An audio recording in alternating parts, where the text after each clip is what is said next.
Hi friends, I'd like to show you a game. This game was played by me, and this is like say a year and a half ago, say 2016, say around January, yeah, January. So I used to be around 1700s, and I've been ranging in between 17. I've been ranged in between 1700s and 1800s for like say 5 years and never improved though.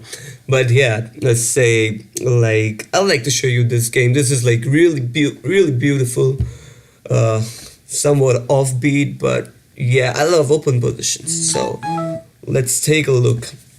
So e4, e5, nf3, and c6, d4 takes bishop c4, nf6, e5.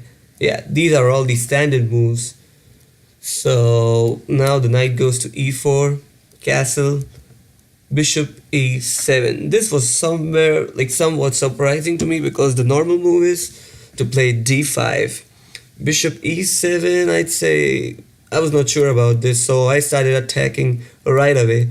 So rook e1, even now he could have played say like this, d5, and then takes, no, not takes, bishop b5, bishop to d7, takes. Yeah, this is somewhat okay. So that was the idea. So I played rook e1, and instead of playing d5, he played knight c5.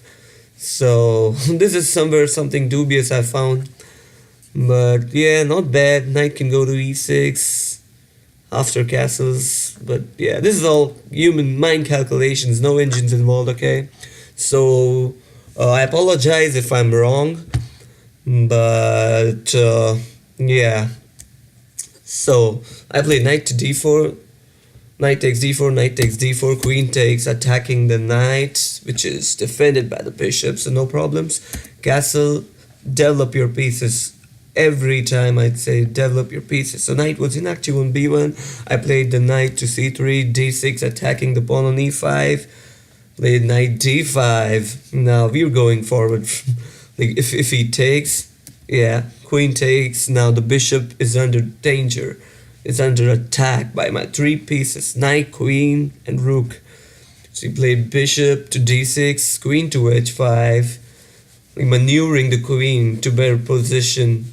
Like I was targeting the king side, cause see the two bishops like neatly aligned. Sorry about that. Neatly aligned on this diagonal, and this bishop squeezing in. So everything is going the queen side. Sorry, the king side. The queen is properly, say, positioned on h5. So it's good. It's good. It's some good chess. Bishop to e6. Now the attack begins. I played bishop to g5 and queen to d7. So this is the critical position I was talking about. So I found it somewhere, like say, intuitions. I usually play on intuitions. So it comes to intuitions, say, I was very sure there's something in this position. Something has to happen.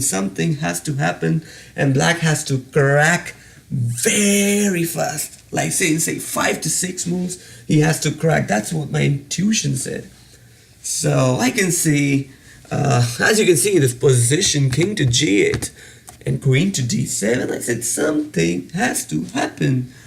There has to be some fork or something which is involved in some combinations coming all the way. So let's see how the game went. Knight to f6. So now a series of moves begin where everything is forced, and like white mates black in a very nasty fashion, I'd say.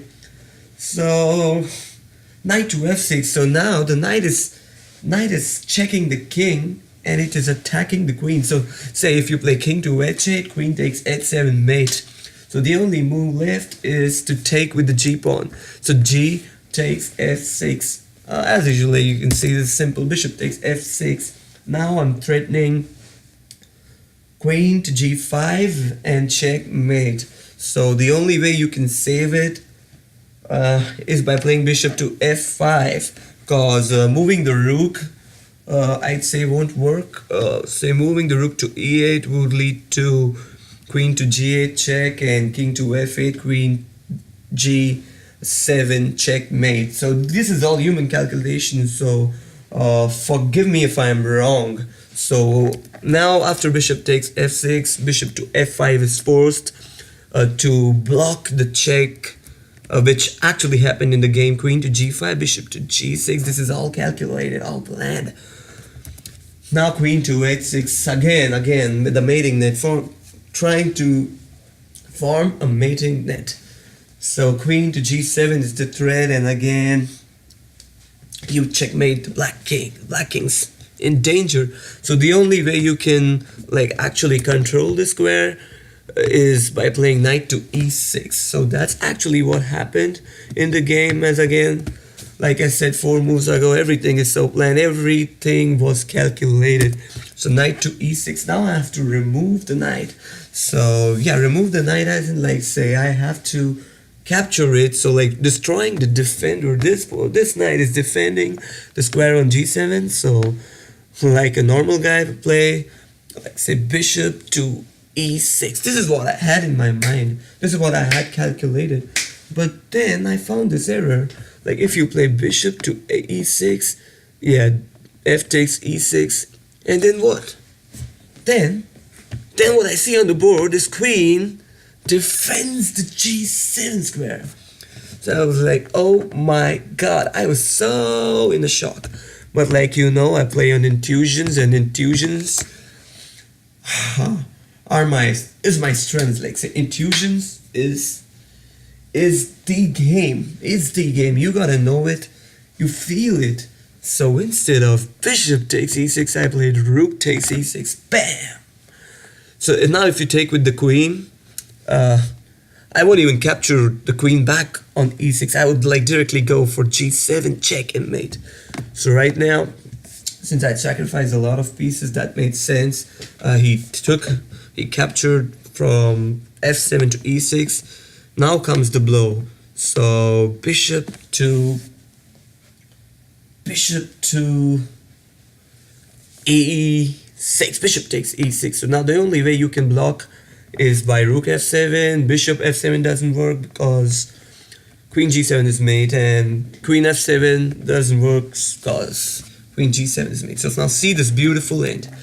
So he played rook f7, and I didn't even bother capturing the queen. So the game ended like queen g7 checkmate. Such a beautiful game, 21 move game, and I loved it. I was like, I went home with a feeling of that feeling, that satisfaction that you get. Oh my god, finally have played a beautiful game of chess.